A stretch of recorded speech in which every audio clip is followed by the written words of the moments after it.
Classification of IC engine part 5.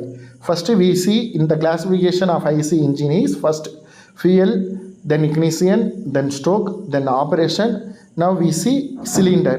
In based on cylinder, classification of IC engines are single cylinder engine and multi-cylinder engine.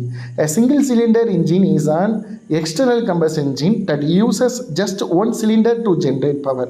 Multi-cylinder engine means multi-cylinder engine uses two or more engine to generate power, providing smooth torque, less vibration and higher power output compared to a single cylinder engine.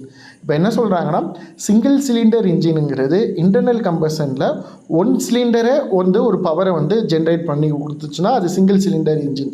இதுவே multi cylinder இன்ஜின்னா ஒன்றுக்கும் இரண்டுக்கும் மேற்பட்ட சிலிண்டர்கள் சேர்ந்து ஒரு பவரை generate பண்ணிச்சுன்னா அது multi cylinder.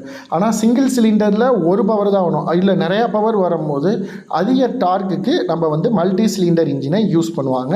Classification of IC engine based on number of cylinders, single cylinder engine and multi cylinder engine. Thank you.